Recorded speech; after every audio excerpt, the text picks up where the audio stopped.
Bonjour à tous et bienvenue autour de votre grande table. Il fait parler les murs, elle fait parler les objets. Il vient de présider le jury de l'Équerre d'Argent remis la semaine dernière à un jeune architecte, Charles-Henri Tachon. Quelles sont les qualités aujourd'hui privilégiées dans le bâti, les ronds-points solidaires à la reconstruction de Notre-Dame? Comment repenser le rôle de l'architecte aujourd'hui?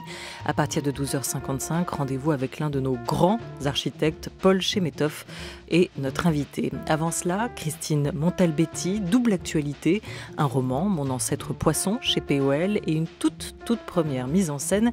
Sa conférence des objets vient de débuter au Studio Théâtre de la Comédie Française, à voir jusqu'au 5 janvier. Elle est notre invitée, à écouter tout de suite sur France Culture, ou plus tard, si vous le souhaitez, sur franceculture.fr.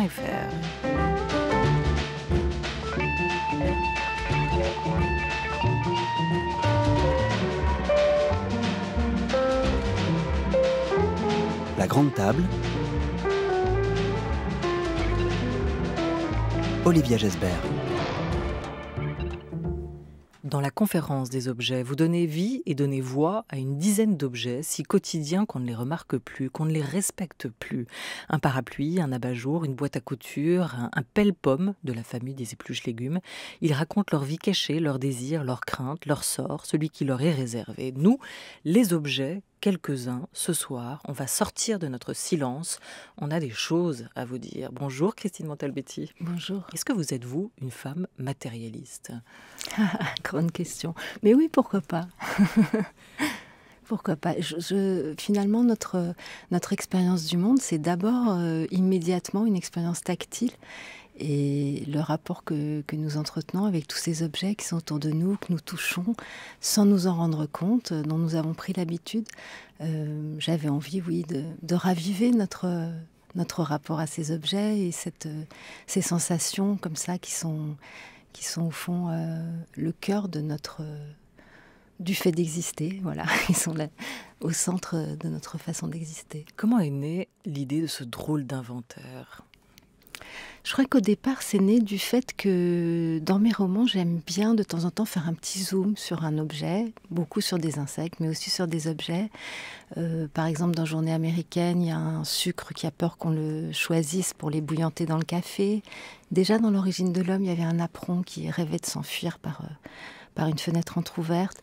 Et c'est une manière pour moi de parler d'émotions fortes, de la peur de la mort, du désir de fugue, mais d'une manière humoristique. C'est-à-dire au moment même où je touche à ces émotions-là, de faire sourire le lecteur alors qu'il s'agit de choses graves.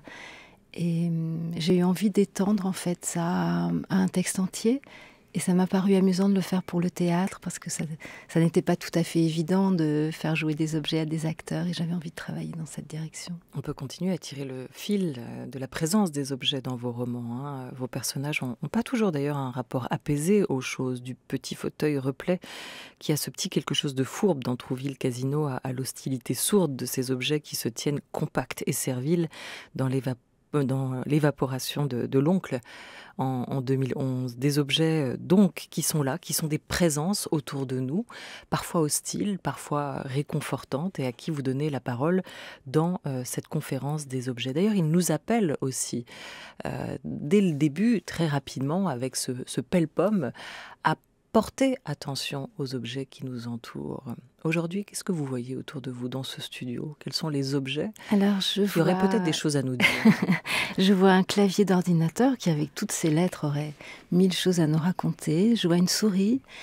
Je vois aussi une petite affiche parce que les micros ont changé, donc je suis un peu troublée. On ne peut plus s'en approcher autant qu'avant. On se sent moins protégé par la présence du micro. Et ces affiches expliquent qu'il ne faut pas se rapprocher trop, mais utiliser un angle à 45 degrés. Il y a une petite bouteille d'eau aussi. En plastique, et ça, il ne faut pas le dire. Ah. Non, mais c'est étonnant, ce micro. C'est vraiment, en plus, c'est l'objet même auquel on parle à longueur de journée. Ouais. Et qui aurait peut-être, lui, pas mal de choses aussi à nous dire, non? C'est sûr, oui. Et sa petite bonnette aussi. En quoi vous aimeriez vous réincarner, Christine Montalbetti, si vous pouviez? Vous seriez quoi? Un porte-manteau, un rocking chair, une carafe à vin? Je crois que je serais une vieille machine à écrire noire américaine, celle qu'on voit de ces auteurs américains des années 50 sur les photographies en noir et blanc. Ça fait un peu mal à la pulpe des doigts quand on tape, mais ce sont des beaux objets à partir desquels on peut écrire 1000 récits. D'ailleurs, dans cette conférence des objets, les livres ne prennent pas la parole. Pourtant, il y a toujours un livre dans un appartement comme celui que vous avez reconstitué pour cette pièce. Pourquoi? Vous ne les considérez pas comme des objets? Vous leur prêtez une autre existence, une existence propre au livre? On parle d'un livre qui est décrit, dans lequel une carte postale a été laissée longtemps et dont finalement le parapluie qui raconte cette histoire dit qu'il s'agit de Cro-Blanc. C'est un peu comme une énigme, cette description de paysage. Pendant un temps, j'avais pensé à une carte postale, parce que j'avais un peu discuté avec Claude Mathieu, qui m'avait parlé d'une carte postale qui avait compté dans son enfance. Mais je trouve que ces objets-là, la carte postale, le livre, sont des objets qui ont tellement à voir avec le geste de création que ça risquait de créer une espèce de petit effet de mise en abîme qui n'était pas forcément ce que je souhaitais. Je préférais que ce soit des objets peut-être plus quotidiens ou plus...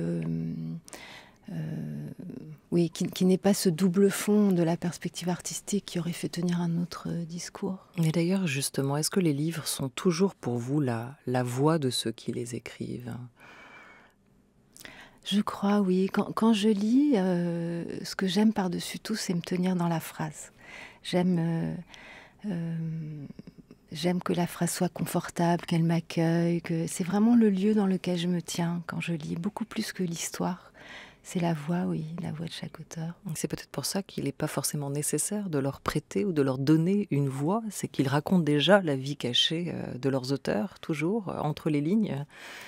Oui, peut-être. Ou peut-être pas. Qu'est-ce qui nous distingue, nous, les hommes, les femmes, au fond, des objets? Qu'est-ce qui distingue les vivants des objets pour vous? Oh, il y a beaucoup de choses qui nous distinguent. Ça fait partie aussi de leur discours, tantôt de nous tendre un miroir et puis tantôt au contraire de nommer leurs différences d'avec nous et leur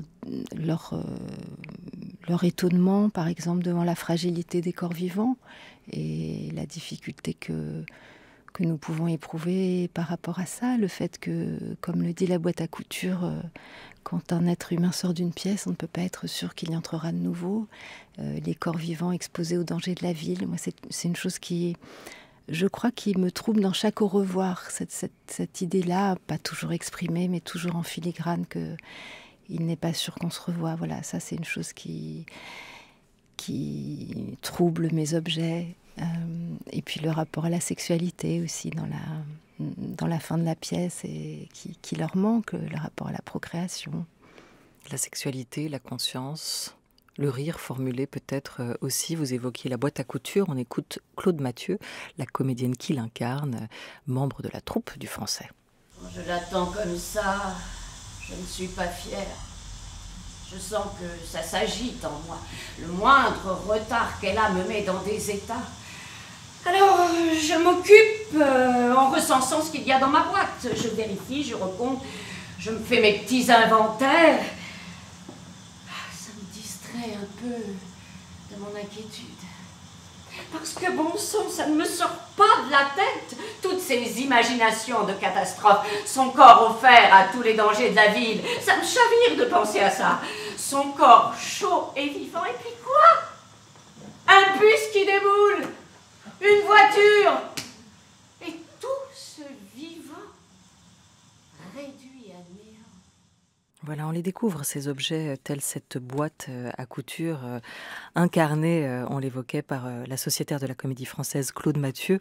On les découvre partagés entre une envie de révolte et l'affection qu'ils portent à leur propriétaire. Dans cette pièce à voir en ce moment au Studio Théâtre de la Comédie Française jusqu'au 5 janvier. En vérité, c'est surtout nous qui leur sommes souvent très attachés à ces objets, hein, n'est-ce pas, Christine Montalbetti? Oui, c'est vrai. On en a hérité, on les a rapportés de voyage, on les a acquis dans certaines circonstances. Ils condensent 1000 souvenirs, en fait. Hein. Ils sont des preuves de moments de notre existence et ils les contiennent dans une certaine mesure. En tout cas, on a le sentiment qu'ils les contiennent et voilà, leur présence peut aussi être comme un prolongement de présence de ce qui s'est enfui, de ce qui a disparu, de ce qui s'est évanoui. Qu'est-ce qu'on gagnerait à prendre du temps, à les regarder autrement, à poser nos yeux réellement sur eux et écouter ce qu'ils ont à nous dire, de nos passés, de nos vies, de nos souvenirs? Je pense qu'on y gagnerait la capacité de rêver un peu plus, peut-être, quelque chose aussi qui nous rend à nous-mêmes, qu'est-ce qui nous rappelle nos histoires singulières, nos histoires propres. Après, c'est aussi une fantaisie, et quand je fais dire, par exemple, au Pelle-Pomme dans le prologue que peut-être ce soir en rentrant, vous aurez envie de saluer la patère à laquelle vous accrocherez votre manteau, je ne souhaite pas tout à fait que vous le fassiez. Mais que quelque chose, oui, que quelque chose soit ravivé de ce rapport-là aux objets et plus largement à la matérialité du monde, comme aussi une source de plaisir. Et pourtant, certains d'entre eux sont aussi notre mauvaise conscience. Pourquoi? En tout cas, dans mes romans, il arrive que les personnages aient la sensation que les objets sont hostiles, leur sont hostiles. Je crois que c'est une manière d'évoquer aussi leur propre histoire, leur relation entre eux, leur relation au lieu. Vous avez parlé du petit fauteuil replay dans Trouville Casino, où ce retraité se trouve dans une maison qui n'est pas la sienne et il a le sentiment que tous ces meubles ont une histoire qui s'est passée sans lui et qu'il ne l'accueille pas.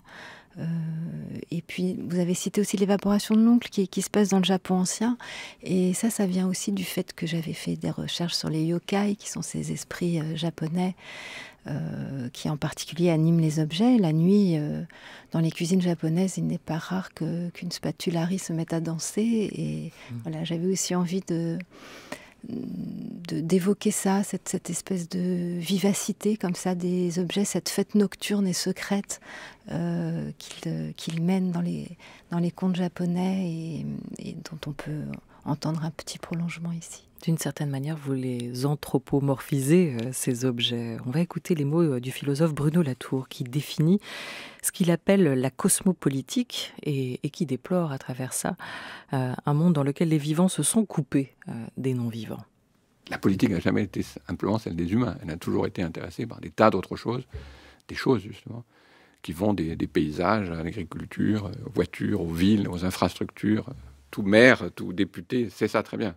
Simplement, notre réflexion politique a isolé un certain nombre de situations, et on a transformé la politique en des humains parlant à des humains à propos de sujets humains. Alors qu'en fait, ça n'a jamais été que ça. Ça a toujours été un brassage d'éléments cosmologiques beaucoup plus vastes.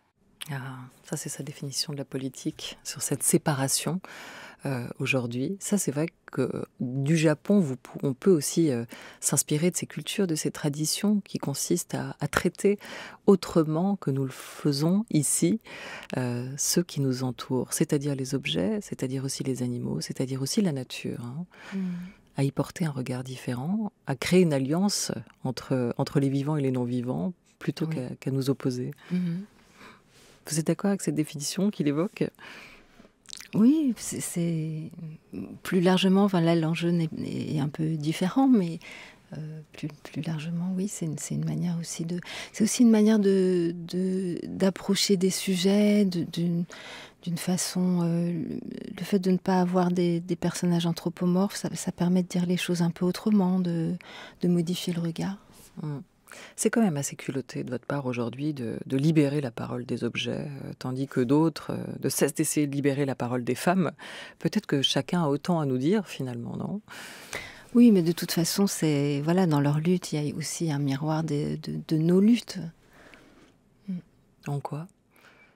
Mais par exemple, autour des questions qu'ils posent de leurs usages, de la manière dont ils peuvent être utilisés, ou bien de façon perverse, ou détournée, ou même dans leur usage propre, la façon dont ils sont exploités, la question de la pénibilité qui est posée explicitement par le parapluie, ce qu'ils peuvent vivre, leurs revendications. Il y a tout un moment comme ça où la lampe se propose d'être l'égérie, comme ça, d'un mouvement qui permettrait aux objets de sortir de la glu dans laquelle ils sont et des phénomènes de surexploitation auxquels ils sont confrontés. Des objets qui nous observent et qui nous envient aussi, qui envient notre complexité, écrivez-vous Christine Montalbetti, parce qu'il faut voir toutes les émotions dont vous êtes capable, qui vous agitent en permanence. Le charivari que c'est à l'intérieur des gens, dit la lampe dans la conférence des objets. Vous évoquiez la sexualité tout à l'heure, on pourrait parler du sentiment amoureux qui est peut-être, je ne sais pas ce que vous en pensez, la chose la plus évidente et la plus complexe chez l'homme, non ? Oui, sans doute.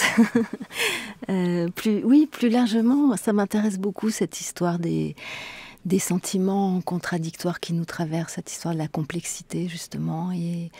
Et j'essaye vraiment, enfin souvent un personnage est associé à une émotion, j'essaye au contraire de travailler cette complexité à l'intérieur de mes romans et d'essayer de montrer dans un même instant, un tout petit instant, tous les sentiments contradictoires qui peuvent nous traverser et qui bataillent entre eux. Et voilà, cette petite bataille comme ça qui a constamment lieu en nous et que cette lampe qui parle de la complexité des personnes vivantes, que cette lampe trouve fascinante parce que c'est une chose évidemment qui lui est étrangère.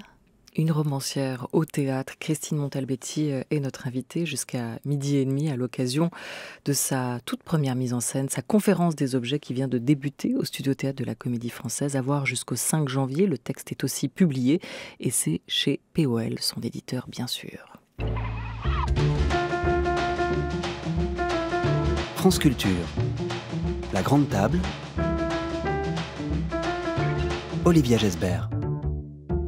Il y a 10 ans, vous répondiez à une commande de Denis Podalides. C'est le Cas Jekyll, pièce devenue opéra l'an passé, dont vous avez écrit le livret. Des petites formes aussi pour la Comédie Française et une fiction radiophonique pour France Culture, La Maison Imaginaire. Aujourd'hui, première mise en scène pour une institution, la Comédie Française, qui vous a invité, et c'est aussi la particularité de cette maison, à écrire pour sa troupe. Comment vous avez travaillé avec elle, avec ses comédiens ?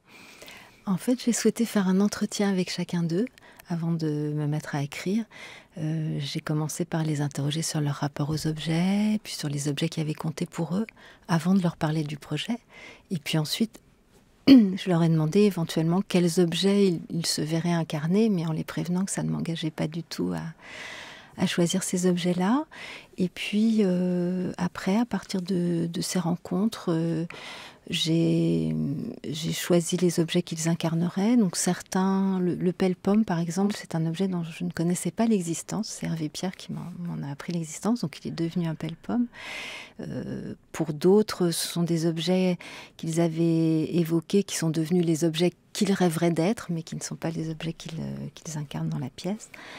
Et ensuite, le travail a consisté à la fois à trouver un fil, et qui est l'absence de cette propriétaire, leur inquiétude croissante devant son retard, comme ça, qui construit une petite progression dramatique, et puis à essayer d'écrire pour chacun à la croisée de leur imaginaire et du mien, et aussi en anticipant, dans la mesure où c'était possible, leur voix sur ces textes, leur corps sur ces textes.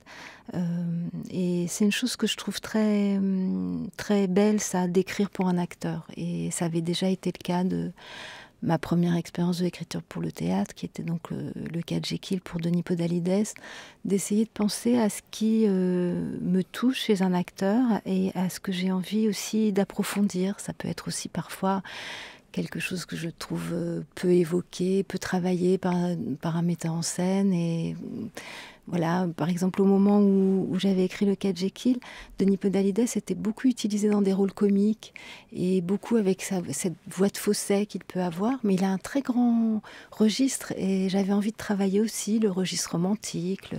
Et à travers ce personnage de Jekyll Hyde, j'avais vraiment l'occasion de travailler sur toutes ces voix-là, la voix de fausset pour Hyde qui venait contaminer comme ça le discours de Jekyll. Et là, ça a été un travail aussi... voilà, qui consiste aussi à leur rendre hommage dans l'écriture et à essayer de les emmener vers ce que j'aime de leur jeu d'acteur particulier à chacun. C'est du sur-mesure d'une certaine manière. Oui. Et en même temps, à partir du moment où on écrit pour la Comédie Française, est-ce que le texte entre automatiquement au répertoire? Alors techniquement, n'entre au répertoire que ce qui est joué dans la salle Richelieu, ce qu'on appelle strictement le répertoire de la Comédie Voilà, donc il Française. n'est pas dit qu'en fait, ce texte que vous avez pensé et élaboré aussi dans cet échange avec des comédiens de la troupe sera repris par d'autres, passera dans d'autres bouches. Vous n'avez pas cherché quelque chose d'assez finalement universel à leur dire ou à leur faire dire pour imaginer que d'autres pourront l'incarner le lendemain. Je pense que d'autres l'incarneront. Le texte est publié et j'espère que d'autres comédiens auront envie de tenter l'aventure et d'autres metteurs en scène parce que la mise en scène que j'ai faite, c'est la façon dont j'entends le texte, mais il y aurait plein d'autres façons de le monter et j'espère que j'aurai l'occasion d'en voir d'autres. Mais disons que dans le moment d'écriture, pour moi, c'était important que ce soit un peu comme un cadeau que je faisais à chacun en travaillant dans cette espèce d'espace que je m'imagine commun entre leur imaginaire et le mien et voilà, d'écrire pour leur singularité. Est-ce que votre écriture, Christine Montalbetti, s'est rangée sans trop discuter derrière cette nouvelle perspective? Est-ce qu'elle a obtempéré? Est-ce qu'écrire cette pièce en dialogue avec les comédiens pour le théâtre et pour le public qui viendra la voir a changé votre manière d'écrire? C'est peut-être trop tôt pour que je le sache parce que je viens juste de terminer la mise en scène et du coup j'ai eu très peu de temps pour écrire pour moi pendant ces 2 mois. J'ai pratiquement pas écrit. Donc je ne sais pas encore ce que ça va changer. C'est possible que ça change en tout cas ma manière d'écrire pour le théâtre, d'avoir eu cette expérience de travail du jeu avec eux comme ça pendant 2 mois. Qu'est-ce qui vous séduit dans l'aventure théâtrale ?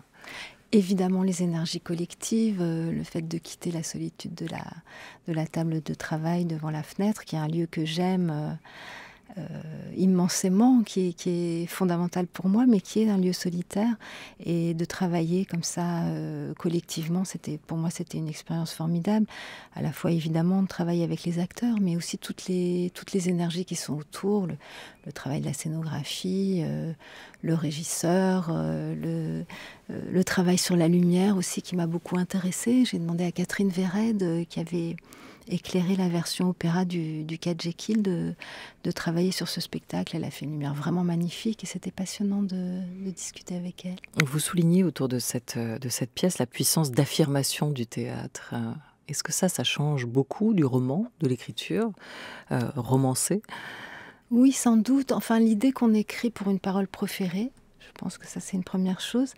Et puis aussi, ce qui m'a intéressée, c'est que, au fond, quand je me suis demandé comment faire incarner des objets, ça me paraissait un peu... J'aime pas beaucoup le mot défi, mais ça me paraissait quand même un défi. Je ne savais pas que je mettrais en scène quand j'ai écrit le texte. Et j'étais très curieuse de voir quelle réponse on me donnerait dans la mise en scène. Et puis j'ai été bien attrapée quand Éric Rueff m'a proposé de faire moi-même la mise en scène. Et je me suis dit, au fond, peut-être que c'est pas différent de dire « je suis une lampe » et de dire « je suis Phèdre ». C'est aussi faux et aussi vrai dans l'instant de théâtre.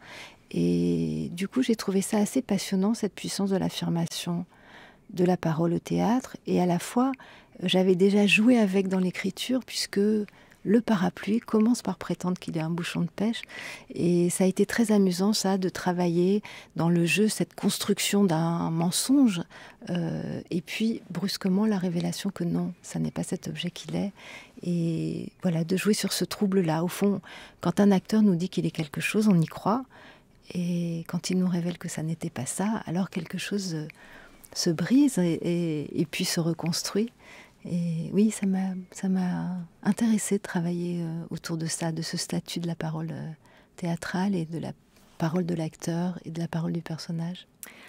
Des objets qui parlent et un arrière-arrière-grand-père panthéiste, comme dans Mon ancêtre poisson, votre dernier roman, qui reste une invitation à prêter attention à tout ce qui nous entoure, les êtres et les objets, mais aussi les animaux et les plantes, on l'évoquait, à l'instar de cet ancêtre jardinier, puis botaniste au Jardin des Plantes. Il avait, lui, le geste naturel, Christine Montalbetti, on dit écologique aujourd'hui, mais il était connecté presque en tout point, cet arrière-arrière-grand-père à qui vous rendez hommage dans ce nouveau roman, à la nature qui l'entourait.